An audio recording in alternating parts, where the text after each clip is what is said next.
Imagine you're waking up on a totally normal Tuesday morning. Right. You know, you're lying in bed, maybe worrying about paying the rent this month, or you're stressed because your daughter has a huge math test she just didn't study for. Just ordinary, everyday stuff. Exactly, just ordinary concerns. And you finally rub your eyes, you look out the window, and you notice something, well, deeply unsettling. The sky is still bright long after the sun should have set. Oh, wow. Yeah, and then a brilliant flash of white light reflects in the glass, followed by this low, bone-shaking rumble that just rattles the picture frames right off your wall. It is a incredibly visceral, terrifying image. And honestly, it perfectly sets the tone for what we're looking at today, that abrupt, violent end to normalcy. Exactly. So today we are taking a deep dive into a profoundly impactful documentary-style script. It's titled The Cost of the Light: Who is Actually Winning the Middle East War? Yeah, it's a heavy one. It really is. And our mission for this deep dive is to look way past the sanitized military briefings of the February 28, 2026 events. We really want to synthesize the cascading human, economic, and geopolitical realities that this material presents to you. Right. We're trying to understand the true, messy anatomy of what the author calls the new reality.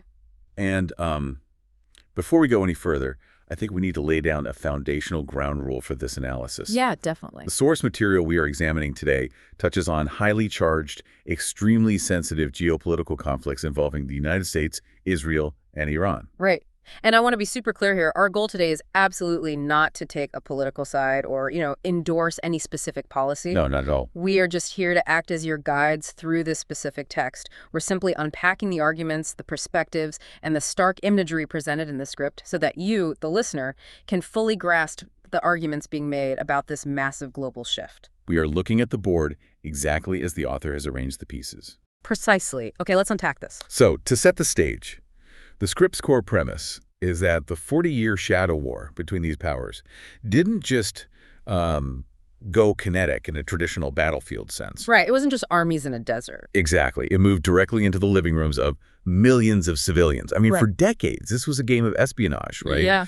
Played by intelligence officers in dark rooms, monitoring satellite feeds, engaging in cyber warfare, conducting these totally deniable operations. The shadows. Yes, the shadows. But on February 28th, 2026, as the script vividly puts it, those shadows were incinerated. Incinerated, yeah. The material focuses heavily on what was called Operation Epic Fury. Of Americans. They chant death to America and fund other radical terrorists who attack our country and are seeking to destroy Western civilization itself. These terrorists seized our embassy and took 66 Americans hostage in Tehran. They slaughtered 241 U.S. service members with a truck bombing in Beirut.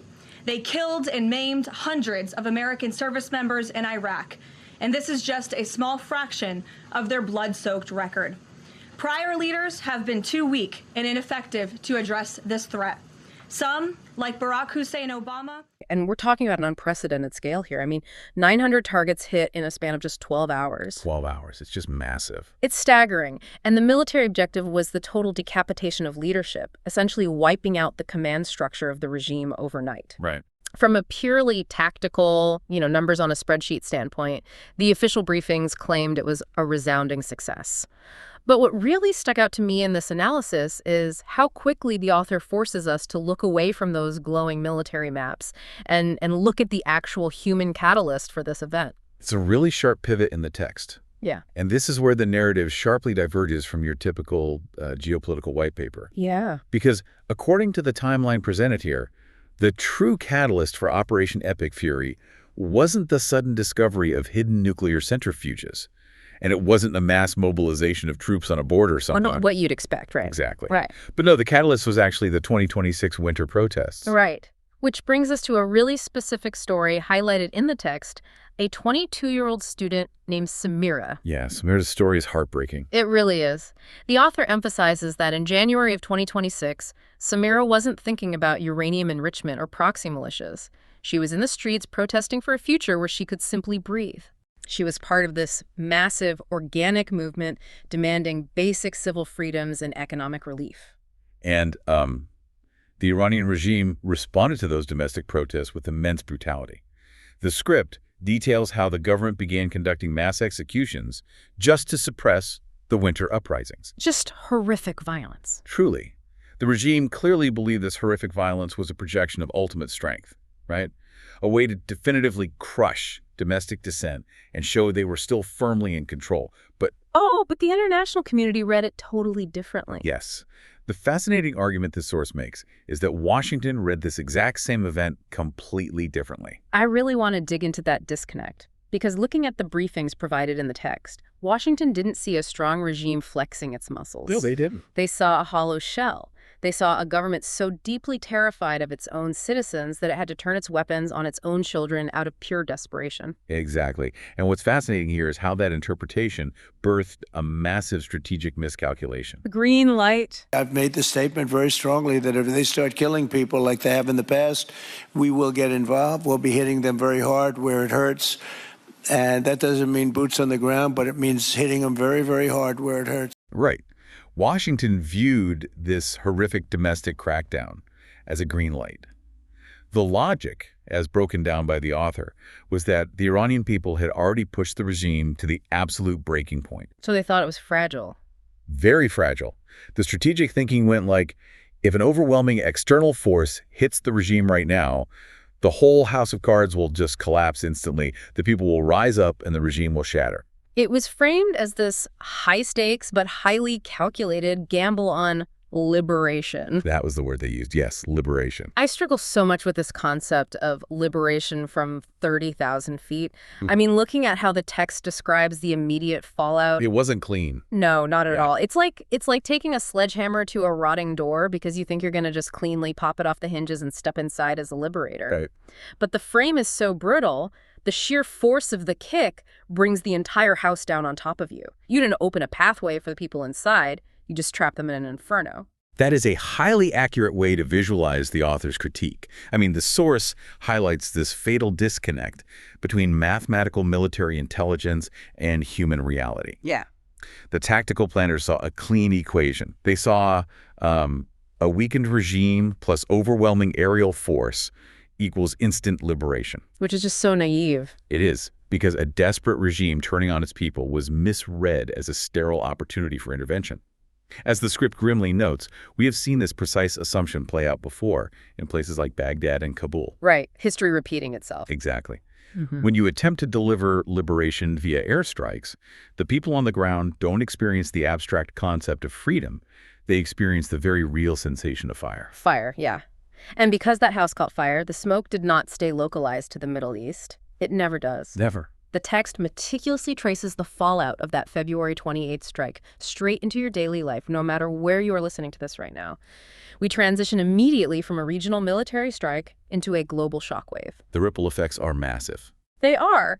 And here's where it gets really interesting, especially regarding our technology. Ah, yes, the tech ghost phenomenon. Yes. Wait, I really need to push back on this part to make sure I understand it because it blew my mind. We're talking about missiles hitting targets in the desert.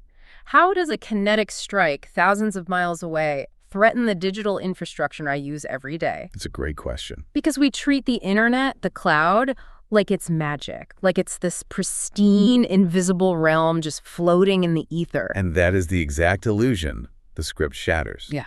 We forget that the cloud isn't in the sky. It is made of intensely vulnerable physical hardware. Right. We're talking about massive server farms that require astronomical amounts of electricity and industrial water cooling systems just to keep from melting down. We're talking about thousands of miles of submarine fiber optic cables lying on the ocean floor. So when the text points out that Israel is a massive global tech hub, it's reminding us that a huge chunk of this physical hardware is sitting directly in a conflict zone. Precisely. Just as Iran is an energy hub, Israel is a technological nerve center. When the missiles start flying, the digital world is immediately dragged into the physical rubble. Wow. The script notes that massive data centers in Tel Aviv, the very infrastructure that processes global financial transactions and forms the backbone of the everyday apps we rely on, they were suddenly forced to run on emergency diesel generators. Because the regional power grids were compromised. Yes, and diesel generators only run for as long as you have fuel. When logistics break down, fuel stops arriving. That makes total sense. Yeah, the digital age, according to this analysis, has abstracted its own physical layer so thoroughly that it became completely blind to its own fragility. We convinced ourselves that our software was somehow immune to artillery. That is wild to think about, but the source doesn't stop at our smartphones. It makes an even more terrifying direct causal link between these strikes and the most basic element of human survival, which is food. Yes, the food crisis. The script uses this striking imagery of a digital ticker showing oil at $119 a barrel, contrasted right next to a mother staring at empty supermarket shelves.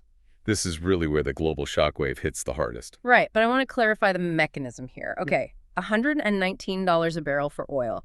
In the West, we typically look at that and call it a market fluctuation. We complain that it's going to cost $50 more to fill up the SUV this week. Exactly, it's an inconvenience.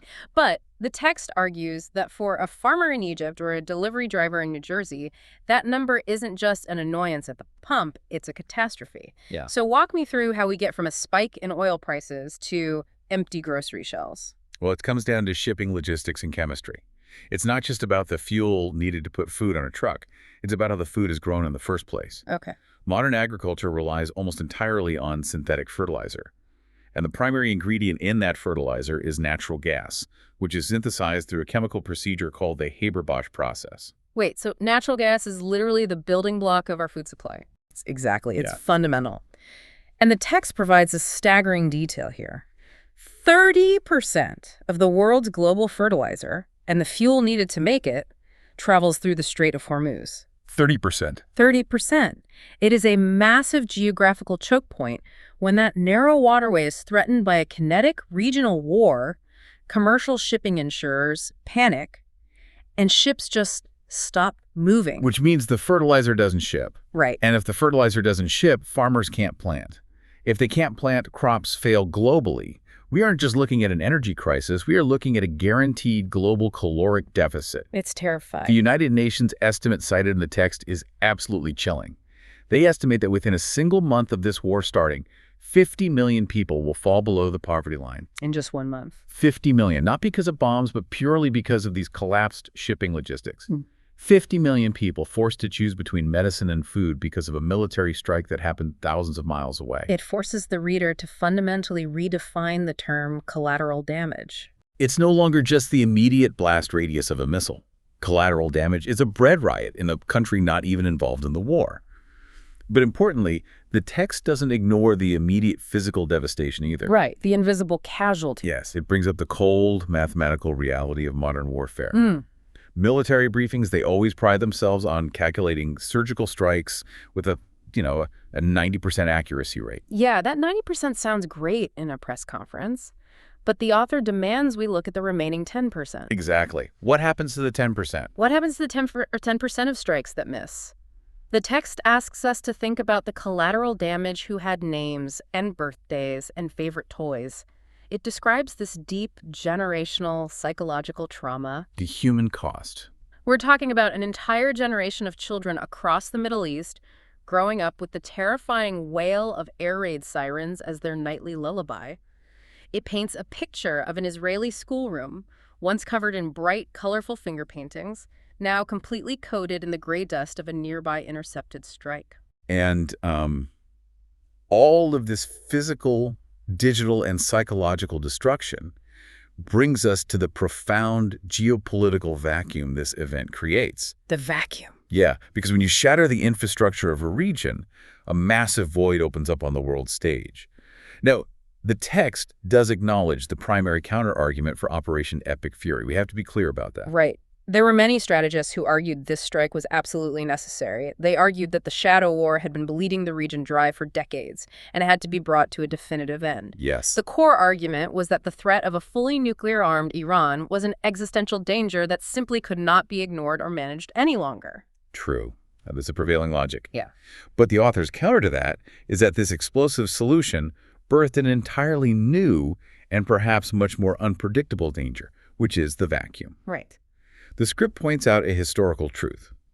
When you kill a political or military leader, you don't kill the ideology they represent. In fact, you often just make its surviving followers much more desperate and radicalized. Which leads to Mojtaba Khamenei. Exactly. The text introduces the rise of this new figure in the chaotic aftermath. And the text makes a point to describe him not as a traditional calculating politician who cares about UN resolutions, but as a survivor crawling out of the rubble. That is a critical distinction for the listener to grasp.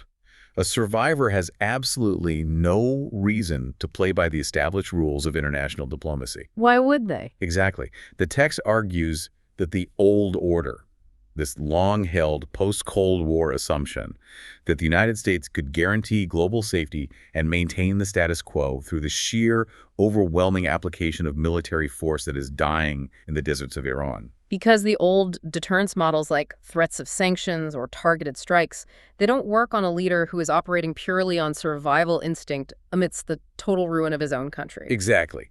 If you've already lost everything, what is left to deter you? So what does this all mean for the concept of winning?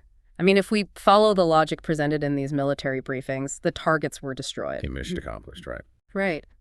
But the script asks us to picture a scenario where the tactical mission is a complete success, but the resulting reality on the ground is an absolute nightmare. Yeah. If winning means you now have to take responsibility for 85 million people who suddenly have no electricity, no functioning government, zero access to global markets, and a deep, burning resentment toward the people who just bombed them. It's a massive burden. Isn't that essentially winning a game of chess by successfully setting the entire board on fire? Sure, you might be the last player sitting at a table, but there is no game left to play. You're just sitting there coughing on the smoke, sweeping up the ashes. If we connect this to the bigger picture, the text is really illustrating the rapid, irreversible erosion of the moral high ground. Okay, unpack that a bit. Well, the author argues that every time a technologically advanced U.S.-made missile hits a civilian target, even if it's completely accidental, part of that 10% margin of error we talked about, that moral authority crumbles just a little bit more. The stark conclusion drawn by the source is that the West might be definitively winning the war of hardware. You know, they have the superior stealth planes, the smarter AI-guided missiles, but they are rapidly losing the war of hearts. Yeah. And that loss isn't just happening in the Middle East. It is rippling across the entire global South. And the text points out exactly who is quietly waiting in the wings to capitalize on that loss of moral authority, which is China. Yes, China. The script notes that while the West is spending billions dropping bombs and trying to police the resulting chaos, China is watching very carefully. They aren't sending heavily armed troops into this new vacuum. No, they're sending cargo planes. Exactly. Cargo planes full of humanitarian aid. They are sending diplomats in sharp suits to Riyadh and Tehran to sign 50-year infrastructure and trade contracts.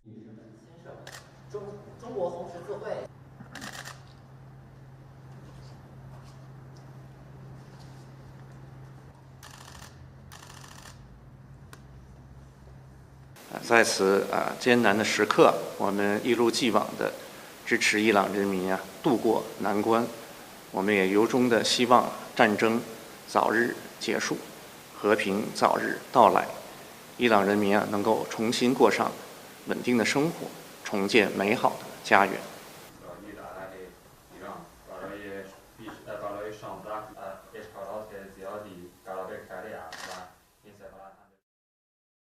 The messaging contrast highlighted by the source is incredibly sharp, and it's vital to understanding who is truly winning here. What's their message? China is effectively broadcasting a very clear message to the developing world. They are saying, the West brings you democracy through Tomahawk missiles and collateral damage. We bring you stability through trade agreements and high-speed rail. Wow. Yeah, they're offering a purely transactional, predictable peace, while the old powers are bogged down in endless, messy ideological warfare. It is a massive tectonic reshuffling of global power. And as the author brings this analysis to a close, they pull back from the current satellite maps of 2026 and look at this exact moment through the long lens of history. Right. They draw a very specific and honestly sobering parallel to the summer of 1914. Yes, the outbreak of the First World War. It's an incredibly powerful comparison. It is. The text reminds us that in the summer of 1914, populations across Europe actually cheered in the streets when war was declared. Which seems insane to us now. Right. But they genuinely believed the conflict would be swift, surgical, and over by Christmas. They suffered from the fatal delusion of a clean victory, believing their superior modern industrial technology would insulate them from the horrors of the past. But they forgot the golden rule. As the script elegantly puts it, they forgot that war is a living thing. It breathes, it mutates, it grows beyond the control of the generals who started it, and it eventually eats the very civilization it was supposed to protect. And the author warns that we are standing in our own 1914 moment right now. Yeah. We possess this staggering, almost science fiction technology of the future, hypersonic glide vehicles, drone swarms, AI targeting algorithms. But the humans pushing the buttons are still entirely driven by the tribalism, fear, and hubris of the past. Which leads to the source's ultimate conclusion about the title of the piece. Who is actually winning? I mean, if you look purely at the screens in a command center, the red dots representing enemy targets are disappearing. The so-called Axis is crumbling under the sheer weight of Operation Epic Fury. But the script urges us to log off the command networks and look at the eyes of the people standing in the rubble. Yeah. When you do that, the text argues, there are no winners. There is only the new reality, and it is a world that is darker, poorer, and significantly more afraid. It's a grim picture. It is. We may have successfully decapitated a hostile regime, but those surgical strikes haven't solved the hunger, the deep-seated anger, or the immense suffocating grief of the millions left behind. The text leaves us with the thought that the true, lasting outcome of February 28 isn't going to be written in classified, highly redacted Pentagon reports. It is going to be written in how the world chooses to treat the survivors of the fallout. Right. The author states that we have finally dragged the 40-year shadow war out into the blinding light of day, and now we must figure out if we can actually handle the light. It is a remarkably heavy, complex picture the source paints. It really is. And it leaves me with one final lingering thought to build on what the author argues here. We've talked a lot about the strategic fallout and the economic shifts, but it makes me wonder about the precedent this sets for the very concept of national sovereignty in the future. How do you mean? Well, think about the catalyst. If a period of intense domestic unrest like the 2026 winter protests can be legally or morally interpreted by a foreign superpower as a green light for a massive regime-ending aerial invasion. What does that mean for everyone else? Exactly. What does that mean for the rest of the world? In this new reality, is any nation truly safe from outside intervention if they happen to have a bad week of domestic protests? Oh, wow. It forces us to ask a difficult question. If the definition of a clean target now includes any government struggling to control its own people, are we entering an era where sovereignty is just an illusion, easily erased by anyone with enough firepower and a narrative of liberation? Can a nation ever truly liberate another from the outside, or do they just end up chaining themselves to the ruins? That is a deeply unsettling question about the future of international law and the limits of hard power in an interconnected world. It really is. It makes you think differently about that ordinary Tuesday morning. You wake up, worried about the rent, worried about a math test, only to look out the window and see a sky that stays violently bright long after the sun has set, the sudden, terrifying light of a world forever changed. Yeah. Thank you so much for joining us on this complex deep dive and for being willing to explore these difficult perspectives with us.